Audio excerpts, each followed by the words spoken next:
So now we've gone through this whole thing.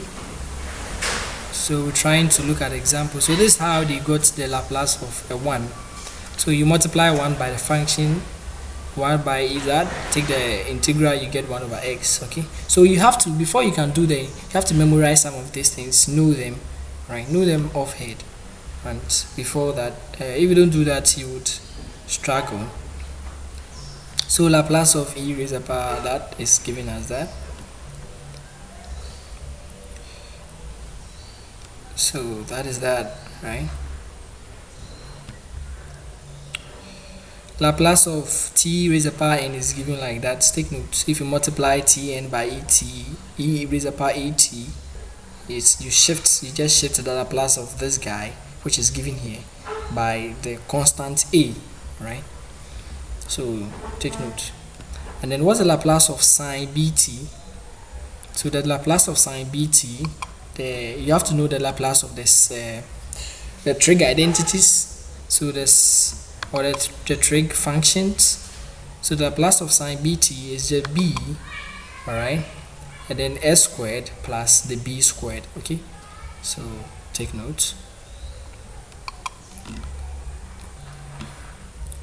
What's the Laplace of cos bt? And cos bt is given as s. So the difference is that for the sine we had a b on top, but the denominator is still the same. But for the cos we had s on top. All right, so what happens when you multiply et by the sine function? So you just pick the integral of the sine function and then shift the s part by that constant a. All right, so if you have e raised to the power cos bt, remember this is the integral of cos bt, so you shift the s factor, so s is here, s is here, you shift it by the a, which has been done. All right, and then you have a t and then a sine bt. All right, so to take the Laplace of this, basically when you have that, you have to find the Laplace of this. Okay, so one thing is that when you want to take the Laplace of a function multiplied by, let's say, t raised to the power n. All right, a function t raised to the power n. Oh, let me clean this guy.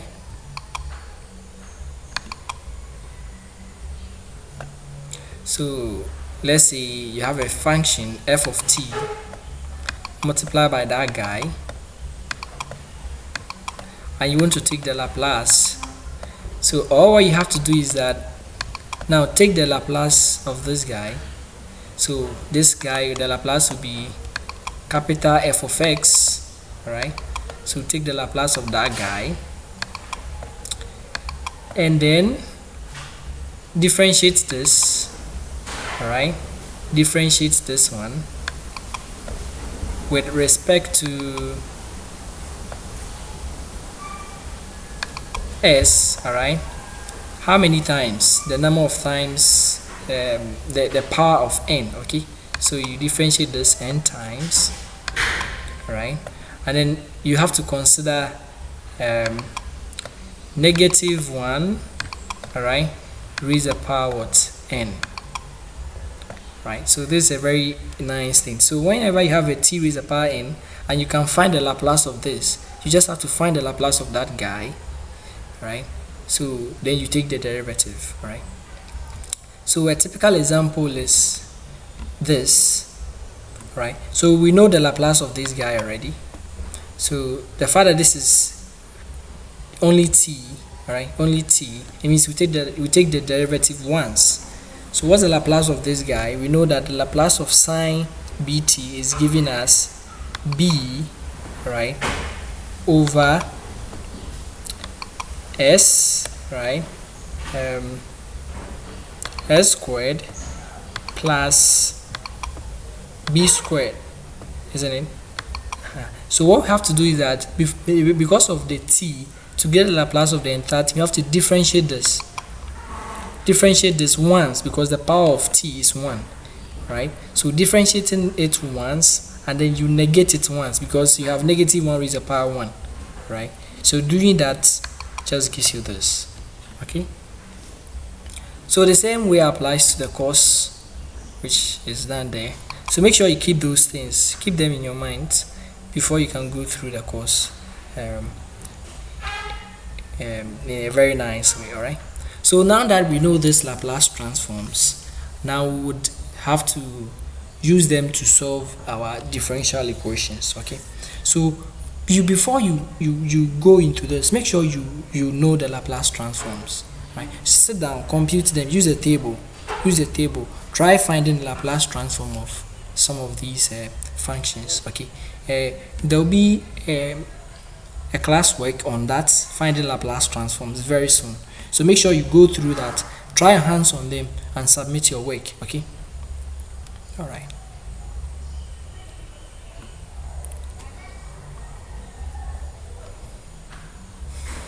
So now the business is on. Okay, so these Laplace transforms are basics that you're supposed to have learned in some other courses, math methods, before you come into this differential equations. So the fact that you are in this differential equation class, probably you know something about Laplace. All right, so we've gone through, review that. If you are lacking, go back, pick your notes and go through Laplace transforms. If you have anything challenge, make sure we know. Right, so now we now transform the inhomogeneous constant coefficient, second order linear inhomogeneous ODE. Right, so now we want to use our Laplace that we've done that has the inhomogeneous part is there. We want to transform this and use our Laplace transform. All right, so what we have to do is that we take note of the linearity aspect of Laplace, so we take the Laplace through that. All right,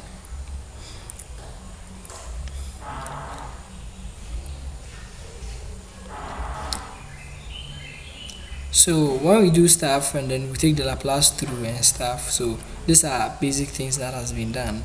So you try to do that and take the limit and stuff. So this is more like yeah. So when we do that, what happens is that the equation which was in terms of t now become an equation in terms of x's. Okay, so these things are very nice, you can go through, but what we want to see is that we had an equation which was a second order equation of prime. There was a certain, let's say, a here, and then we had let's say a certain constant here, b here, and then we had our x prime. All right, and then we had our x, and this was equal to some function, let's say g of x. All right, g of x. This is what we have, or we're having, isn't it?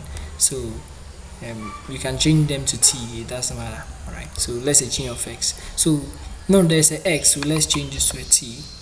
Now our independent variable is yeah, I've messed this up.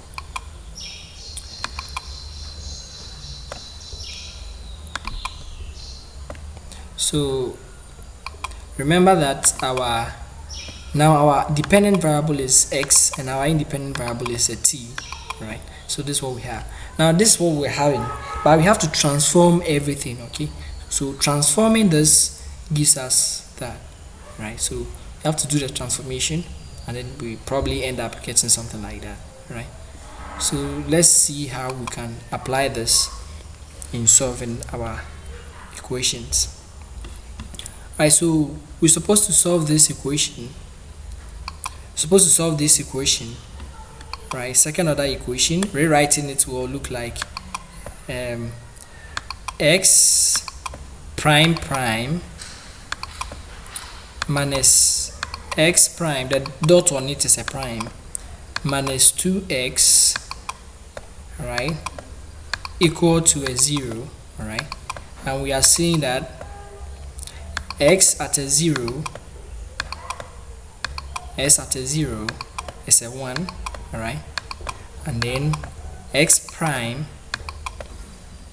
also at a 0, all right, it's also a 1. Okay, it's a 0.